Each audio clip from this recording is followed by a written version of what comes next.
आइए, good morning. तो शुरुआत करते हैं हम लोग। डिफरेंशियल इक्वेशन आप सब जानते हैं कि इस वक्त चल रहा है DIFFERENTIAL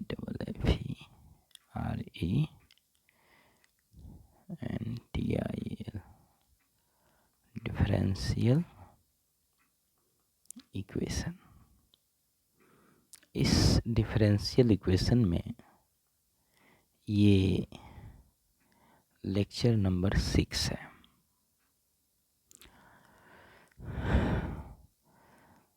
तो इससे पहले इस पर आप 5 लेक्चर्स पहले भी देख चुके हैं।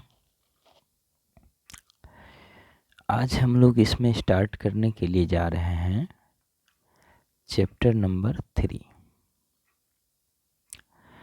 इसका नाम है differential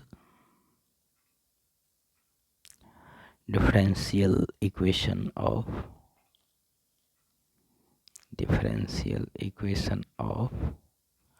first order but not first degree.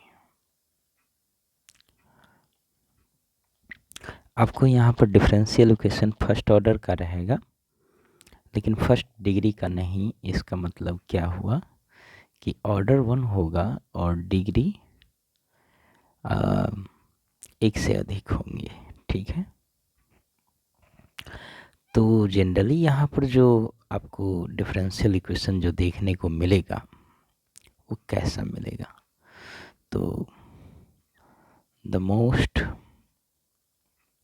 General equation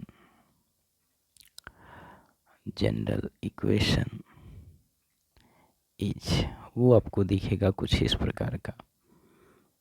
p का power n plus q1 p का power n-1 plus q2 p का power n-2 plus dot dot dot plus qn equal to 0। आप सोच रहे होंगे जहाँ पर ये p क्या है, q1 q2 और qn क्या है। तो where, जहाँ p stands for dy by dx। ये जो p जो है ना, वह dy by dx के लिए हमने यूज किया है। एंड ये जो आप देख रहे हैं q1 q2 dot dot dot, यहाँ पर से इसको हटा लीजिए, dot dot dot q3 q4 dot dot dot qn are either constant या फंक्शंस ऑफ x। ये जो होंगे ना, ये q1 q2 q3 dot dot dot जो भी चीज़ें हैं वो या तो कोई कांस्टेंट होंगे या फंक्शंस ऑफ x होंगे। तो ये तो रही एक बात। अब बात है कि भाई इसका सॉल्यूशन हम लोग कैसे करेंगे, उसके बारे में चर्चा करते हैं। ठीक है। तो सॉल्यूशंस जो यहाँ पर आपको देखेंगे, सॉल्विंग द इक्वेशन 1,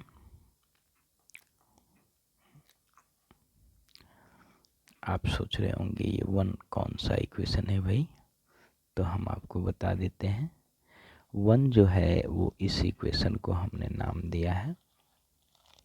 ठीक है, ओके। सो इसको यहाँ पर ले आते हैं। तो इसको सॉल्व करने के जो मेथड्स हैं, तो यहाँ पर आपको 2 केसेस अराइज हो सकते हैं। It may be cases arises, 2 cases arise हो सकता है। पहला, left hand side resolvable into rational factors, rational factors। या तो ये हो सकता है, अब आप कहेंगे लेफ्ट हैंड साइड क्या है, राइट हैंड साइड क्या है, थोड़ा सा समझ लीजिए। यहाँ से जो ये जो देख रहे हैं आप डिफरेंशियल इक्वेशन जो आपको दिखाई पड़ रहा है, इस डिफरेंशियल इक्वेशन में इसको लेफ्ट हैंड साइड बोलते हैं और इसको राइट हैंड साइड कहते हैं। तो कहने का मतलब ये है कि left hand side resolvable into factors, ये आपको फैक्टर्स कर सकते हैं आप लेफ्ट हैंड साइड को, तो उसके विषय में हमने बता रखा है। चलिए इसको थोड़ा साइड में ले आते हैं। तो हम बता रहे थे कि यहाँ पर आपको 2 केसेस देखने को मिल सकता है। पहला कि left hand side resolvable into factors, दूसरी नंबर बात ये हो सकती है कि left hand side not resolvable into factors, या ऐसा हो सकता है कि लेफ्ट हैंड साइड फैक्टर्स के रूप में आपको रिजॉल्व नहीं टूटे। ठीक है,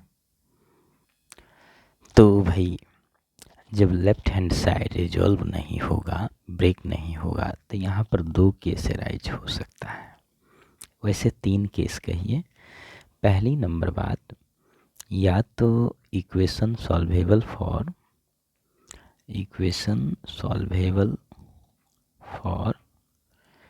x हो सकता है, या इक्वेशन सॉल्वेबल फॉर y हो सकता है, या तीसरी नंबर बात हो सकती है कि क्लेरॉट्स CLAIRAUTS क्लेरॉट्स इक्वेशन हो सकता है। ठीक है, तो हम लोग बारी बारी से इन सब चीज़ों के बारे में देखेंगे। हालांकि यदि अगर आप BCA का सिलेबस देख रहे हैं तो उसमें सिर्फ क्लेरॉट्स इक्वेशन की बात की गई है, लेकिन यदि अगर आप ऑनर्स का क्लासेस देख रहे हैं तो A, B और C तीनों चीज़ें पढ़नी पड़ती हैं, तीनों चीज़ें रहता है। ठीक है, तो फिलहाल हम तो तीनों चीज़ों के बारे में बताएंगे। एक्चुअली ये BCA के दृष्टिकोण से बता रहे हैं, तो हम A और B पर सिर्फ एक एक क्वेश्चन बताएंगे, बाद बाकी क्लेरॉट्स के सारे क्वेश्चंस बताएंगे। ठीक है, तो आगे बढ़ाते हैं हम अपने लेक्चर को। इसको थोड़ा साइड में ले चलते हैं। ठीक है, अब आइए, तो एक और बात कहना जो रह गया वो थोड़ा सा कह लेते हैं। ये आपने तो देखा बिल्कुल कि यदि अगर लेफ्ट हैंड साइड रिजॉल्वेबल नहीं होता है तो वो या तो इक्वेशन सॉल्वेबल फॉर x होंगे, या इक्वेशन सॉल्वेबल फॉर y, या फिर क्लेरॉट्स फॉर्म में जाएंगे। लेकिन यदि अगर लेफ्ट हैंड साइड रिजॉल्वेबल है तो वो किस चीज़ के लिए सॉल्वेबल होगा, तो इसमें हम लिख देते हैं सॉल्वेबल फॉर p। अब आप सोच रहे होंगे कि ये सॉल्वेबल फॉर p क्या है, तो सॉल्वेबल फॉर p क्या है, उस चीज़ के लिए आपको यहाँ पर अभी क्वेश्चन दिखाएंगे। पहला केस लेकर के चलेंगे। ये समझिए ना कि ये केस 1 हुआ, रुक जाइए थोड़ा लिख देते हैं, ये केस 1 हुआ। ठीक है, और ये केस 2 हुआ। ठीक है, केस 2 में 3 बातें, तो हम बारी बारी से स्टडी करेंगे। ठीक है, पहला लिखते हैं केस फर्स्ट, ठीक है। केस फर्स्ट में है कि left hand side resolvable into factors, ठीक है। Left hand side resolvable into factors, इसका मतलब है it is solvable for p, है ना, that is solvable for p. अब रही बात कि भाई ये कैसे क्या है वो बताइए, तो आप अभी अभी देखेंगे, हम एक क्वेश्चन के माध्यम से बताएंगे। तो ऑनर्स के दृष्टिकोण से तो बहुत सारे क्वेश्चंस हैं, मैं आपको सिंपली समझाने के लिए एक क्वेश्चन देता हूँ, ठीक है। तो एक्सरसाइज से ही ये क्वेश्चन उठा रहा हूँ, आप देखिएगा। Solve P square minus 7p और प्लस 12 इक्वल टू 0, ठीक है। ये एक इक्वेशन है, मैं इस चीज़ को अच्छे से एक्सप्लेन करता हूँ 2 मिनट का वक्त लेकर के, कि चैप्टर के नेम भी क्लियर हो जाए और जो आप पढ़ रहे हैं वो भी चीज़ क्लियर हो जाए। आप जानते हैं यहाँ पर जो ये जो p जो देख रहे हैं ना, ये p का मतलब होता है dy/dx। मैं यहाँ पर लिख देता हूँ, p का मतलब है dy/dx। तो आप इस बात को समझिए कि यहाँ पर है dy/, वास्तव में इसको देखना चाहे तो ये कैसे दिख रहा है, dy/dx का होल स्क्वायर माइनस 7 dy/dx और प्लस 12 इक्वल टू 0। आप देख रहे हैं कि ये जो डिफरेंशियल इक्वेशन है, इसका ऑर्डर देखा जाए तो 1 है, बट डिग्री देखा जाए तो 2 है। तो ये जो चैप्टर है उसका नाम है कि first order but not first degree. But not first degree it means degree 2, 3 कुछ भी हो सकता है। सो ये वाला चीज़ है, ठीक है। It is clear. नाउ इसका सॉल्यूशन कैसे करेंगे, तो सॉल्यूशन पर हम आते हैं, सॉल्यूशन बताते हैं आपको, ठीक है।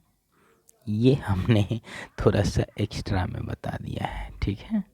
तो आप इस चीज़ को मेंशन नहीं करेंगे, ठीक है। ये थोड़ा समझाने के लिए हमने बता दिया। क्वेश्चन रेड पेन से है, आंसर ब्लू पेन से यहाँ पर लिख रहे हैं। सबसे तो पहले आपको लिखना पड़ेगा महाशय कि द गिवन क्या दिया गया है।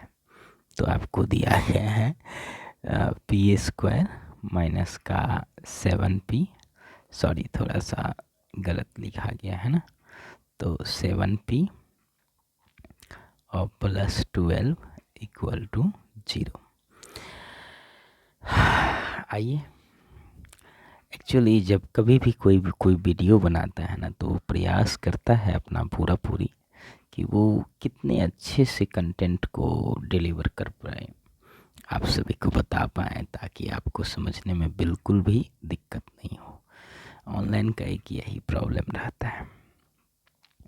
आइए देखिए, तो ये चीज़ है। रही बात ये केस 1 का क्वेश्चन कैसे है, उस पर भी थोड़ा सा प्रकाश डाल ही देते हैं क्या।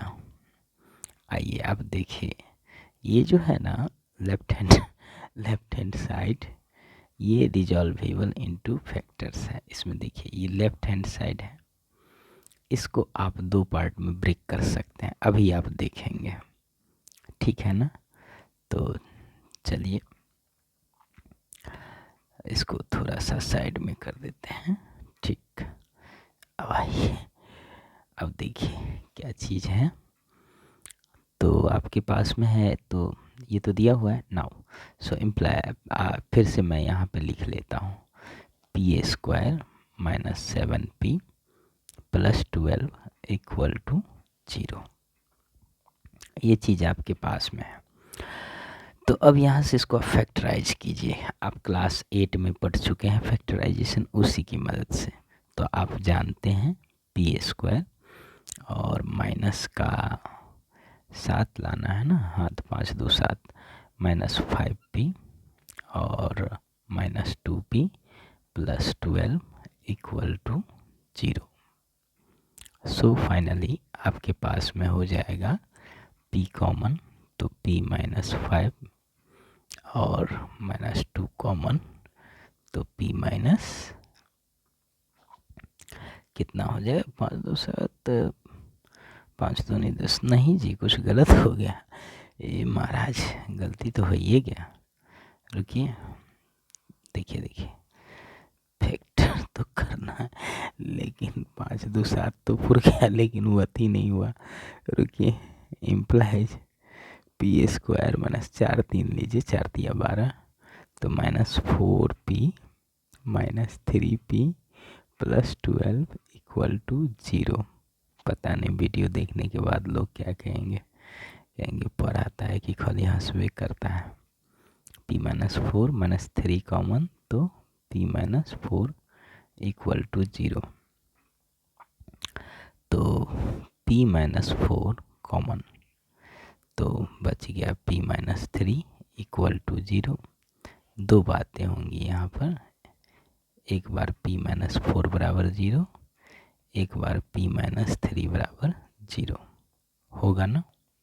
चलिए अब जानते हैं इस p को हम लोग कहते हैं dy बाई dx, माइनस का 4 equal to 0, so dy by dx equal to 4।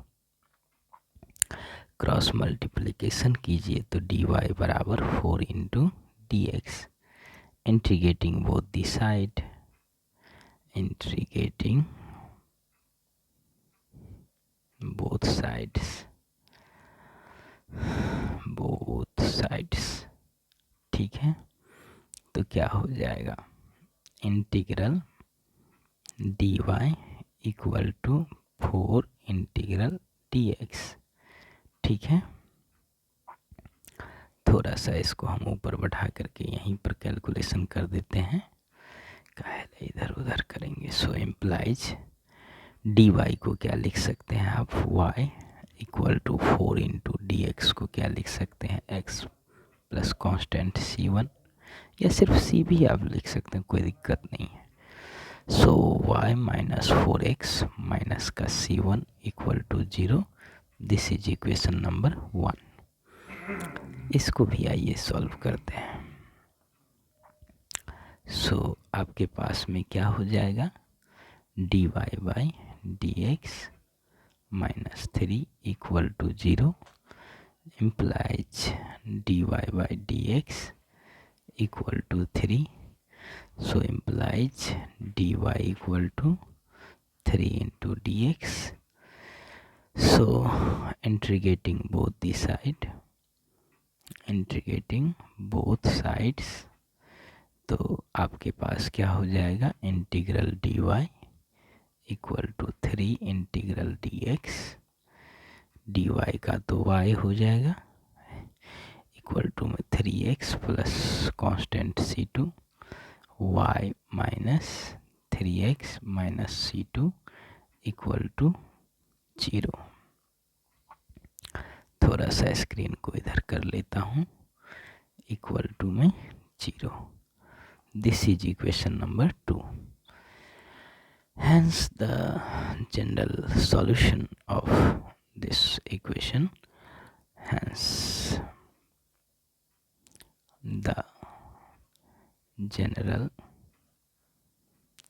solution is, तो फ्रॉम फर्स्ट और सेकेंड को गुना कर दीजिए, LHS को LHS से, RHS को RHS से, then we get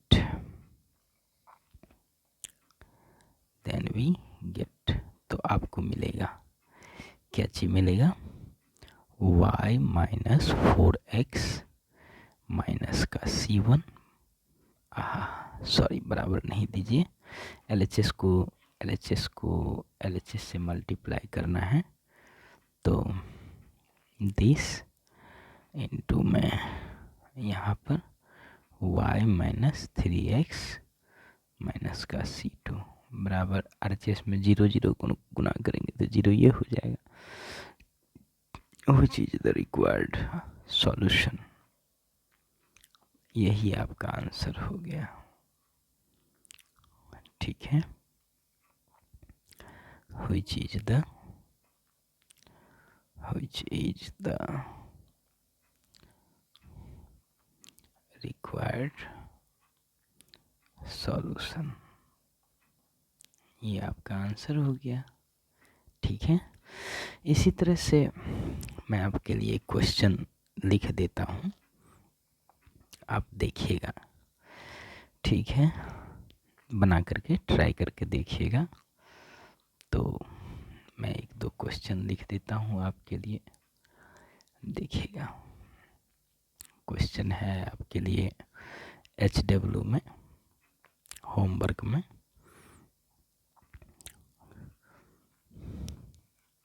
solve p²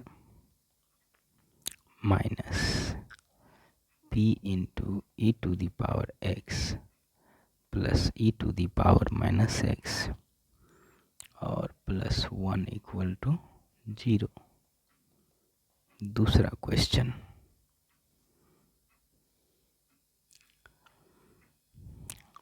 question, है कि सॉल्व p इंटू p+x और = y into x + y। Question number 3 है। क्वेश्चन नंबर 3 है कि सॉल्व p² और -9p + 18 = 0। और भी बहुत सारे क्वेश्चंस हैं, 3 क्वेश्चन। जिनका पेपर सब्सिडरी है उनको ये सब क्वेश्चन बनाने की कोई ज़रूरत नहीं है विशेष, सिर्फ समझने के लिए थोड़ा सा हम बता दिए। ठीक है, बाद बाकी नेक्स्ट लेक्चर में, ये इसमें पहला केस बता दिए, नेक्स्ट लेक्चर में आप केस नंबर 2 देखेंगे। ठीक है, फिर हम लोग क्लेरॉट्स को भी पढ़ेंगे। Okay, thank you.